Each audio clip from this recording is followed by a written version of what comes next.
Hey everyone, welcome to this week's lecture. We're going to finish up the information from the last chapter with chapter 8. First of all, just want to touch base really quickly and just kind of let you know what's going on. A few more weeks left in the semester, trying to get through the rest of the information. Great job with the Bowline Knot Lab. Those that have turned that in and submitted that with email, that's great. Everything looks really good with that. So thanks for working with that and using whatever you have available to make that happen. Just a quick update with what's going on here. Last week was a tough week at Bethel. I'm sure a lot of you got the email, and I'm trying to navigate it as much as you can. As you guys probably saw, there's some big changes that are happening, and a lot of those changes affected me specifically with the elimination of the athletic training education program. So last week was a little bit of a tough week. That's why we didn't have a little bit of an extended lecture with that information, but we'll try to catch up this week, and we'll get you guys back on track today. So just a little bit of information as far as the lecture with chapter 8. That PowerPoint's up online, so if you want to pull that up while you're listening to that and kind of following along as I go, that would be amazing. And then we'll get you guys going with a fun lab for the next chapter, for chapter 9, that where you guys get to draw a Cookie Monster. So that's a good, fun way to sort of look at motor learning and look at supplementing the learning experience. But to go back with chapter 8, we're talking about preparing for the learning experience. And the most important thing is just to get some key concepts and just to point out a couple of the most important aspects of chapter 8 as far as preparing for the learning experience. You guys experienced part of that with what you guys did with your Bowline Knot Lab. It's important to kind of understand the 3 stages of learning, and you guys hopefully went through that. You guys got to see the effects of the verbal cognitive stage, of the motor stage, and the autonomous stage, where how we learn in the process of learning and those observable indices do a great job of helping to understand, both as a mover and as a practitioner, what it means to go through and learn something brand new. So having a good understanding of those 3 steps and knowing specifically what stage someone's in goes a long way. And even adding, if someone's in that verbal cognitive stage, what are ways that we can help facilitate learning the best way that we possibly can? And we do that with, simple verbal, visual type of mnemonics, like the bunny rabbit going out of his hole, running around the tree, going back down his hole. You grab the bunny, you grab the tree, and you pull, and there's your Bowline Knot Lab, or Bowline Knot, hopefully successful. Those are important parts, and understanding where people are in the learning process and how you can help people through that is really valuable. And the next couple of chapters are going to give us an idea of how we can supplement and structure the learning experience the best way possible, and then how do we get feedback during the movements to make sure that people are learning the best way that they possibly can. So the lecture today and the labs are going to continue to build on that. Now, as we start to see this, I want you guys to start thinking about your final project and how these things can start to be implemented into teaching your partner that new skill, that minute to win it skill that you guys are preparing for them. Now, as we start to talk specifically about the learning experience, you guys can begin to create almost like mini little lecture preps and movement preps where you can start taking them through that. Now, again, these are really simple movements. They're meant to be novel. They're meant to be fun. And it's just a kind of an interesting way to sort of look through and define what this is. What I really want you guys to think about this is that don't think about this from if your partner is an 18 to 22-year-old, this is much different than if you're trying to teach these novel skills to a 5 or 6-year-old that don't have a lot of movement experience, or where a lot of this is brand new to them. Those things change and are much different. And then think about if you're using some of these minute-to-win-it tasks or skills. Think about if you're an occupational therapist and you're using some of these tasks as a therapy tool or a therapy mod, where you're having them take and stack things on top of each other, or you're doing non-dominant hand type of movements. Those are all important ways that we can utilize motor learning and development to help individuals that are coming back from injury or coming back from strokes, or individuals with attention deficit disorders, and how do we keep them focused during the movement experiences we're trying to teach them new skills. These are all important aspects of building a basis of how do we set up an experience where people can learn, relearn important aspects of their daily lives that are important, that just go beyond sort of simple minute to win it type of skills. So, moving on. When we talk about preparing for learning experience, there's a couple of different things that are important to note, and I'm going to kind of look up as we go. I have the PowerPoint pulled up, and hopefully you guys do too, where we can kind of talk about what this is. When we talk about the learning experience, there's a couple of different key aspects with this. Is that when we define the learning experience, it's important to make sure that we're thinking about it from the standpoint of the learner itself, where we can, as much as we possibly can, try to define what the learning experience is, but it's more important that the learning experience is always defined by the mover themselves. We don't always dictate what a learning experience is. And just to give you an example of this, I could teach my kids, and I have 3 boys. Again, you guys know this, and you guys have heard about my kids. I could teach them how to swing a baseball bat, how to play baseball as much as I possibly can. And I can try to structure the learning experience. But a lot of times it's outside of my hands or outside of what I've even taught them. I remember one specific example of my middle son, who we're out in the yard and I'm getting ready to throw wiffle balls to him, and he goes and grabs a bat and steps up to the plate, and all of a sudden he's got a different stance and he's holding the bat different and his swing looks different, and it's nothing that I've ever taught him before.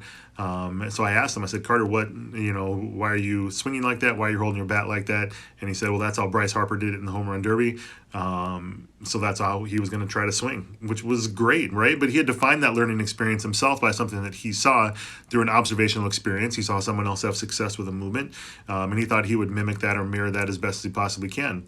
So let him run with it. It worked pretty well for him, and I'm not going to mess with it as long as he's successful. So it's important to make sure that when you're talking about a learning experience, that you want to try to make sure that the learner is defining it as much as you possibly can. Because motor learning is really all about the changes in those internal processes that people go through that determine an individual's capability of producing those tasks, right? So if we're looking at what that is, we're looking at defining the internal processes by what we're doing externally. So learning is an internal change, it's an internal process.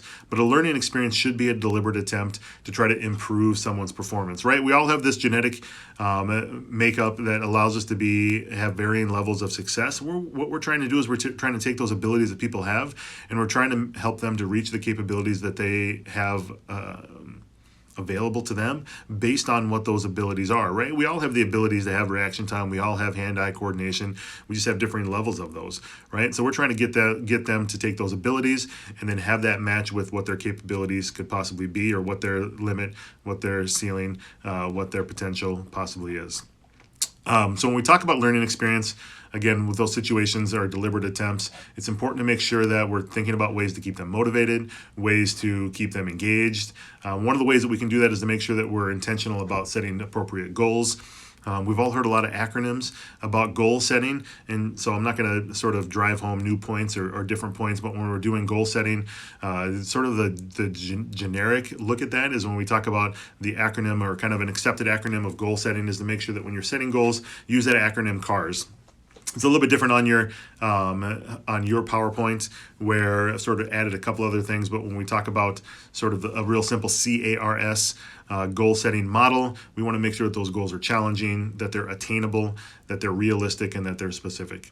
You want to make sure that you're challenging the person to keep them motivated. You want to make sure that the goals that you're setting on each learning experience are something that they can achieve. You never want to have someone go through a learning experience and at the end have them not be able to have something to hold on to that they actually achieved or that was attainable during that time. You want to make sure that they're realistic based on the stage of learning, based on their age, based on their capabilities. And then you want to make sure that you're specific about what you're trying to accomplish, specific about what you're trying to teach them, and making sure that you're delivering it in a way that's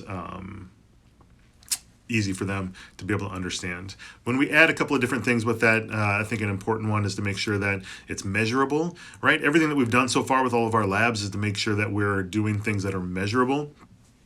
A lot of times if we can make goals that are measurable, what that does is it gives something palpable that they can hold on to, right? So percentages, times, attempts, failures versus successes, those types of things. If it's measurable, if we can put a number on it, that's something attainable. A lot of times, especially when we talk about motor skills, it's really difficult because they're not graspable. It's hard to tell someone that their form is good or that it looks great, but if they don't have something to hold on to, it makes it really difficult. So as much as you possibly can, try to set goals that are measurable, something that's palpable, something that they can hold on to, and something that they can see that, yeah, I improved from last time. time. And that goes into the different types of goals that we can set. And there are three different types of goals when we look at this, right? So we have outcome goals, process goals, and performance goals.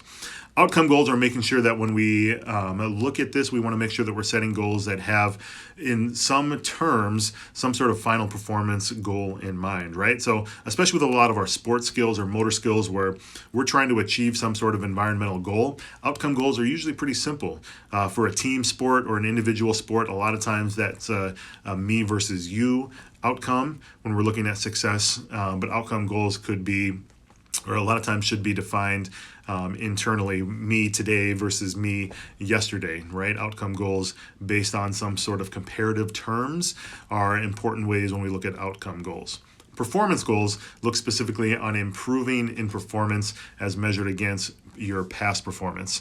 So when we look at performance goals, we're looking at making sure that, again, we're measuring our performance today versus our performance yesterday. That's where that measurable part comes into play, to make sure that we're thinking about that. And then process goals are specific skill execution goals in a specific situation. And we'll talk about process goals here in a second with what's called Henry's specificity of learning. But those are important, valuable things to make sure that we're thinking about, are specific skill execution goals in this specific situation that may not necessarily have long-term outcome goals.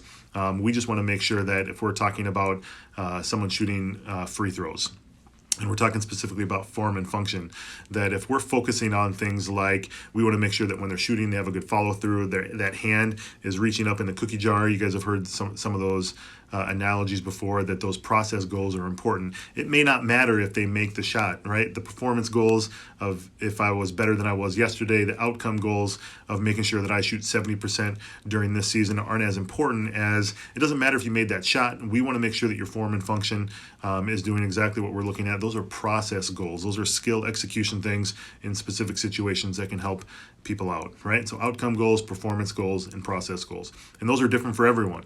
Even when we look at the sports teams that I work with on campus, football's goals look from a calendar standpoint as weekly goals, right? We go Saturday to Saturday, and we have very specific things that we do over the course of the week that look at measuring our performance on a weekly scale, which is much different than an Olympic athlete whose goals may be yearly for a world competition, or even 4 years down the road where they're trying to build towards some sort of outcome that's even farther in the future. So those things are a little bit difficult, and those take great practitioners to make sure that we're thinking about. The last thing we want to talk about today, as far as this lecture, is looking at specifically about making sure that when we're looking at things. So kind of a second video here as we kind of get going with this, is my phone stopped recording for a second. So let's get this going for the last half of this lecture. So there'll be 2 videos up today. I'll get this thing back and ready to go. When we talk specifically about looking at ways that we can ensure the best learning that we possibly can, we want to make sure that we're looking at what's called Henry's specificity of learning. Henry's specificity of learning just states that we want to make sure that we're setting up a learning environment that as closely resembles what's called the target context as we possibly can. So our practice situations, our learning situations, should be as specifically or as closely related to the target skill as we possibly can, meeting some sort of target context. So if we're trying to teach something, we want to teach it and learn it in an environment that as closely mirrors or mimics where they're going to be performing that in a real life or real world example, right? So when we're practicing a basketball play, it's great to learn that just with 5 guys with no defense out on the field, or on the court. But Henry's specificity of learning is that if we want to learn this the best way that we possibly can, we want to learn that play against a zone defense. We want to play that against a man-to-man defense. We want to play that or practice that against St. Thomas's defense, where the specificity of learning states that we want to practice that in as close as we possibly can in the target context of where we're going to be performing that in the real world. So Henry's specificity of learning is extremely important. We're going to talk about that as we're moving forward. Henry's specificity of learning with target skills and target concepts and target context is extremely important, and we're going to build on that over the course of the rest of the semester. So as long as you understand Henry's specificity of learning, where we want to learn our movement, we want to learn that in as close to the environment that we possibly can. That's a big part of what motor learning is. Where a lot of times we think about this from a classroom setting or a laboratory setting or a one-on-one teaching setting or on the golf course setting or whatever it is. But we want to think about Henry specificity of learning, and golf is a great example of this. And one of the things that I've had a lot of discussions with, especially even friends of mine that are golf pros, if we look at most of the way that people practice golf is from a driving range perspective. A lot of people that go to the driving range will get a bucket of balls and they'll pull out their driver and they'll hit 15, 20, 25, 30 shots with a driver, and that's the way that they practice. Right? But if we look at Henry specificity of learning is we want to match the target context. So does that target context really match what we're going to be doing in the real world? No, because we'll never hit more than one driver at a time, unless you're like me and you hit one into the woods. You might hit two in a row. But Henry specificity of learning is if we want to match the target context, we want to practice the way that we're going to be playing that or performing that in the real world. So we may hit driver first, but after we hit a driver, what would our next shot be? Well, if we're practicing a certain course or we're going to be playing on a certain course, we may be hitting driver and then thinking about the first hole where after a driver, if I had a perfect shot, my next shot's going to be a 6 or 7 iron into the green. That's going to be the next shot that I practice, right? And then maybe I'm thinking about getting it close to the green or close to the hole. Now maybe I practice a chip shot. And your practice scenario now all of a sudden looks much different based on Henry's specificity of learning, right? So it's important to make sure that when we're thinking about the learning experience that we're trying to match the target context as much as we possibly can, which is an important part of the learning process, right? So target context is important. Making sure that we match that up, thinking about setting realistic and specific goals, making sure that they're measurable are all extremely important. And the last thing is to make sure that when we're teaching that we want to try to have some sort of what's called transfer.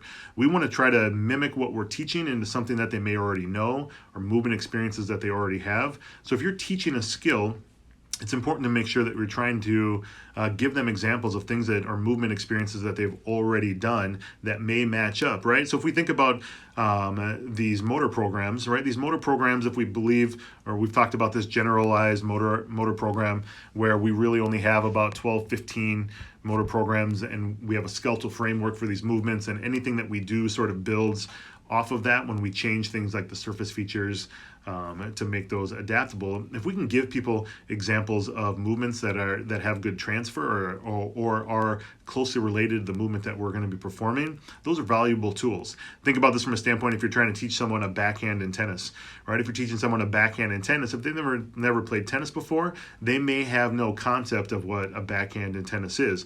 However, most people have thrown a frisbee before, right? And throwing a frisbee is very similar from a movement standpoint to a backhand in tennis. So maybe you start before you go out on the tennis court and teach someone a backhand in tennis. You can pull a frisbee out of the bag and you stand on the other end of the tennis court and you just throw a frisbee back and forth. You mimic. You do that movement. It very closely resembles a backhand in tennis. Then after they get a good feel of what that movement is, you're like, all right, you have that feel of throwing that frisbee. Now grab your tennis racket. We're going to do the exact same thing. A real kind of funny example, and we'll finish on this for the lecture for today, as far as when transfer of learning with near transfer failed me. Because I'm always trying to do this with my kids, and they're my guinea pigs with motor learning, is that I was trying to teach my youngest son how to cast his fishing pole. And as I'm trying to teach him how to cast a fishing pole, I'm trying to think, all right, what has he done that's similar to this in the past, right? So what movements are similar to casting a fishing rod? I'm thinking, well, he plays baseball. We played baseball since he was 2 years old. Casting a fishing rod is very similar to throwing a baseball, right? You guys can probably see where I'm going with this. So we're out on the dock. He's got his little Lightning McQueen Cars fishing pole, and we're going through and we're trying to learn how to cast a fishing pole. And I said, all right, buddy, this is what you do. When you're casting a fishing pole, it's just like throwing a baseball. When you're doing the motion, where you would let go of the ball, all I want you to do is take your thumb off of the button. That's what. So in my mind, when we talk about this, it's I'm like, this is great. He's gonna do this, and it's like, all right. So right when you let go of the baseball, that's when you take your thumb off the button. That'll cast the fishing line. Oh yeah, I do this for a living. I teach this. This is going to work great. You guys can probably see where this is, where we're going with this. So he goes to catch the fishing rod or cast the fishing rod. He brings it back, does the overhand throwing motion. Right when he is going to take his thumb off the button, instead of taking his thumb off the button, he throws his fishing pole into the lake.